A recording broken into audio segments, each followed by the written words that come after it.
History is filled with powerful men who believed they were chosen by destiny.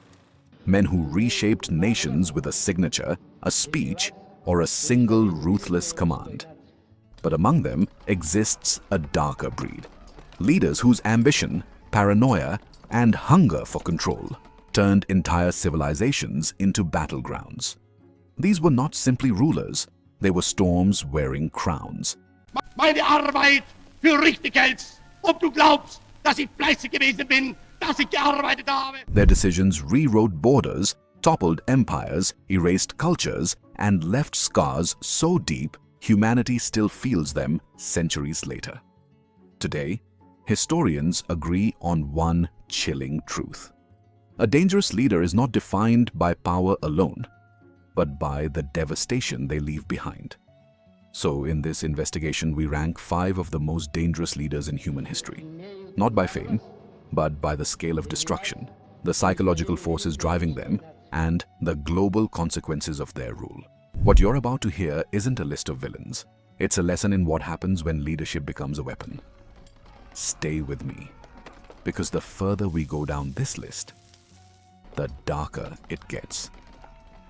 Имеют наглость призывать к уничтожению великой русской нации. Немецкие захватчики хотят иметь истребительную войну с народом СССР. Что же? Number 1. Genghis Khan, the architect of total conquest. Imagine standing on the edge of the Eurasian steppe in the year 1206. Before you is not a king, not a noble, not even a man with land or inheritance, but a warlord shaped entirely by brutality. His father was murdered. He lived as an outcast. He survived starvation, slavery, and betrayal. That man, Temujin, would soon become Genghis Khan, the most successful conqueror the world has ever seen. But what made him historically dangerous wasn't only the millions who died under his expansion. It was how he engineered destruction with mathematical precision. Genghis Khan reshaped warfare forever. His armies moved faster than any army in history, using coordinated cavalry units that attacked in waves like synchronized predators. Cities weren't just conquered, they were erased. Historians estimate entire populations vanished overnight. The city of Nishapur was annihilated so thoroughly that every inhabitant, even animals, were executed. The Mongol policy was simple: submit or disappear. Yet the real danger wasn't just violence, it was ideology. Genghis believed the entire world was destined to fall under Mongol rule. This wasn't war for resources, it was war as destiny. His tactics created what historians call psychological warfare at continental scale. Cities surrendered before the Mongols even arrived because survival was statistically impossible. And still, paradoxically, Genghis established a political system that encouraged religious freedom, trade, and communication across continents. Dangerous leaders are rarely one-dimensional. Genghis wasn't a senseless butcher.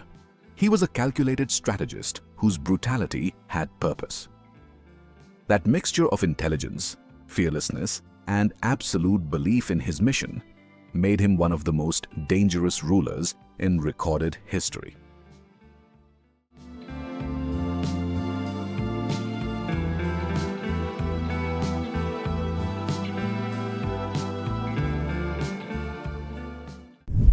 Number 2. Adolf Hitler, the man who weaponized a nation. Walk into Germany in 1933. The country is broken, humiliated, and desperate. But then emerges a charismatic speaker promising hope, unity, and national rebirth. This was Hitler's genius. He didn't seize power through force. He was invited into it. And once inside, he transformed the government, the military, the media, even the schools into extensions of one mind, his. Hitler was dangerous not only because he initiated the deadliest war in human history. He was dangerous because he understood how to weaponize emotions, fear, pride, resentment, and mold them into ideology. His speeches weren't random. Historians analyzing his recordings discovered he manipulated crowd psychology like a conductor leading an orchestra. He used pacing, repetition, and escalating emotional cues to guide entire populations into collective rage. Under his rule, propaganda became a science. Truth became irrelevant. The Nazi Party created an alternate reality where violence wasn't just justified, it was necessary. Ordinary people transformed into instruments of genocide. Neighbors turned on neighbors. Bureaucrats became participants in one of the greatest atrocities ever committed.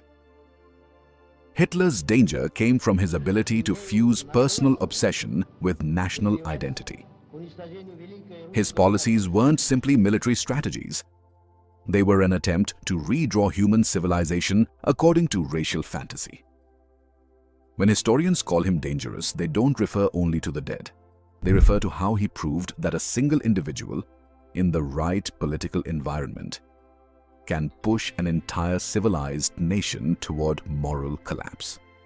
Hitler's power wasn't accidental, it was engineered, and the consequences reshaped the entire planet. Gib du jetzt deine Stimme ab. Wenn ja, dann tritt für mich ein, so wie ich für dich eingetreten bin. Number 3. Joseph Stalin, the dictator who turned fear into policy. Picture a nation where the loudest sound at night isn't traffic or crowds, but footsteps. Footsteps outside the door. Footsteps that could mean a knock, a name on a list, a family erased before dawn. This wasn't a rare moment in Stalin's Soviet Union. It was the atmosphere, the oxygen, the constant heartbeat of terror that millions lived under for decades. Stalin didn't simply rule the USSR. He engineered a psychological environment where fear wasn't a symptom of tyranny. It was the system itself. Stalin's rise to power is often mistaken for a natural continuation of Lenin's revolution, but historians emphasize a different truth. Stalin was not Lenin's successor. He was Lenin's shadow. While other Bolsheviks debated ideology and vision, Stalin quietly filled the party's inner structures with loyalists, gathered control of appointments, archives, and information flows. He used boredom as a weapon, burying rivals under endless administrative procedures until they were politically dead. And once he held total control of the party machinery, he began rewriting history itself. In the USSR under Stalin, truth became a fragile, malleable thing. Photographs were edited to erase former allies. Textbooks were rewritten to portray Stalin as the mastermind of every revolutionary victory. Entire generations were taught that Stalin had been central to events he had barely participated in. This isn't merely propaganda. It's a form of gaslighting at national scale. When a population no longer knows what is real, obedience becomes the only survival strategy. Stalin industrialized repression with the same cold efficiency he used to industrialize the nation. Gulags, labor camps stretched across Siberia like a chain of frozen graves, housed millions. Prisoners mined coal, built railways, logged forests, and dug canals in deadly conditions. Many didn't return. Those who did were marked for life. Even Stalin's victories were paved with agony.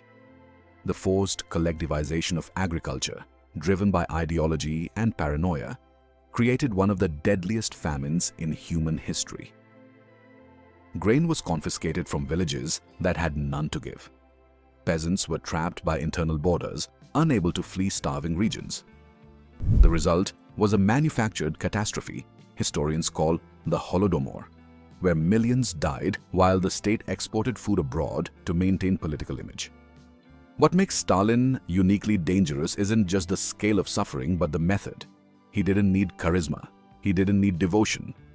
he created a system where silence meant survival, where neighbors became informants, and where fear was so deeply embedded that even decades later, former citizens recalled the terror with trembling voices. Stalin proved that one leader can reshape an entire society not through inspiration, but through dread. And that is a form of danger more enduring than any battlefield. Уничтожению великой русской нации. Немецкие захватчики хотят иметь истребительную войну с народом СССР. Что же, если немцы хотят иметь истребительную войну, они ее получат. Number 4. Leopold II of Belgium, the king who turned a nation into his personal operation. In the gilded halls of European royalty, Leopold II was considered a refined monarch, cultured, diplomatic, and fascinated by urban development. But behind that polished exterior hid an ambition so cold and calculating that historians still struggle to describe it without invoking words like atrocity, extraction empire, and industrial-scale human suffering. Leopold wasn't a military conqueror. He was something more insidious.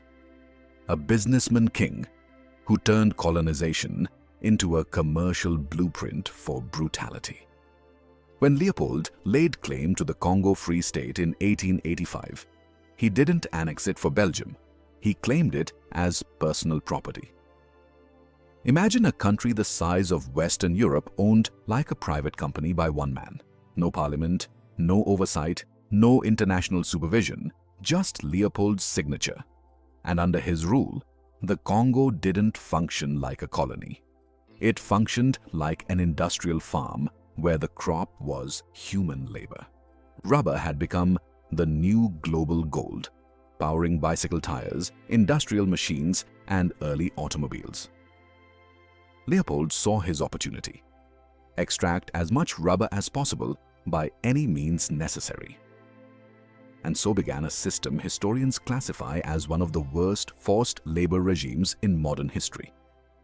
Congolese villagers were ordered to meet impossible rubber quotas under threat of violence. Armed force publique soldiers patrolled territories to enforce compliance. Failure was met with punishment so horrifying that even 19th century Europeans were shocked. And yet, as these atrocities unfolded, Leopold crafted an international persona as a philanthropist king who was supposedly rescuing Africans from slavery. He funded charitable organizations with the sole purpose of masking the truth.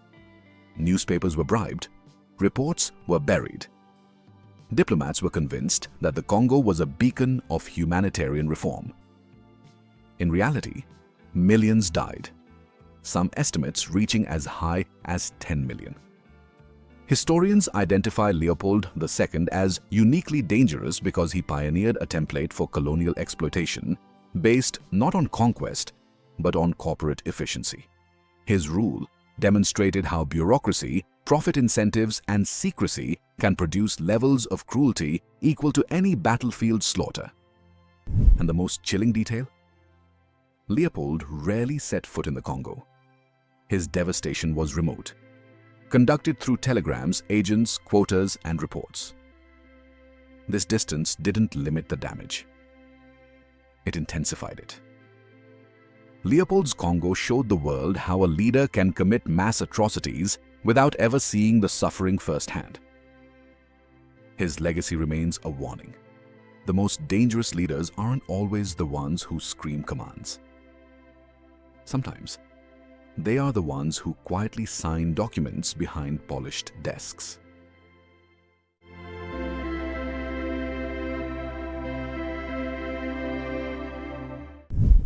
Number 5.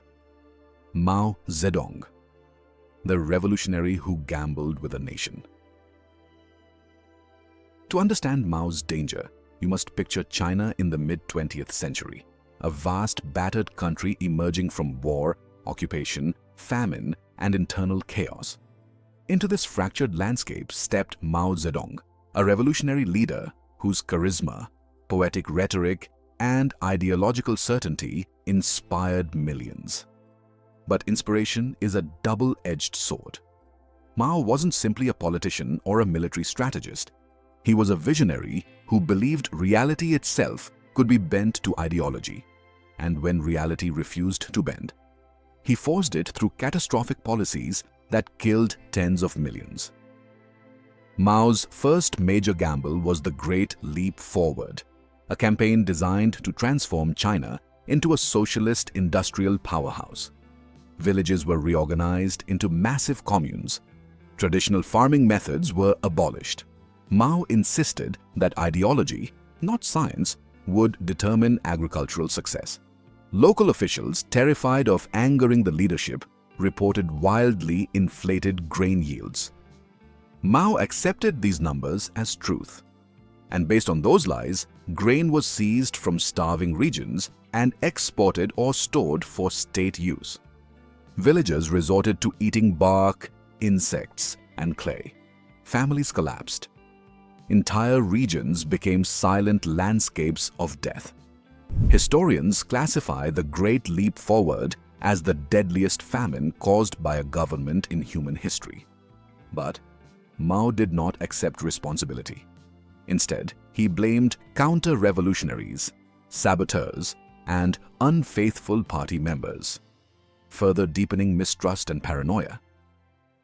What makes Mao especially dangerous is that his tyranny wasn't driven solely by cruelty or paranoia. It was driven by belief. Mao genuinely thought he was reshaping human consciousness, forging a new society through struggle and upheaval. That conviction made him blind to the consequences. He equated suffering with progress. He believed chaos cleansed society. And when millions died, he saw it as the unavoidable cost of revolution. Historians rank Mao as one of the most dangerous leaders because his decisions were powered by ideology rather than pragmatism, driven by faith rather than reason. A dictator who kills for power is horrific. But a dictator who kills for belief, who truly thinks destruction leads to salvation, can devastate a nation on a scale unmatched by warfare alone. Mao didn't inherit a powerful nation, but he reshaped a broken one into an ideological battlefield. And the casualties of that battlefield number in the tens of millions. 这不是一两万人的俘虏的问题，2个人的俘虏啊也要争。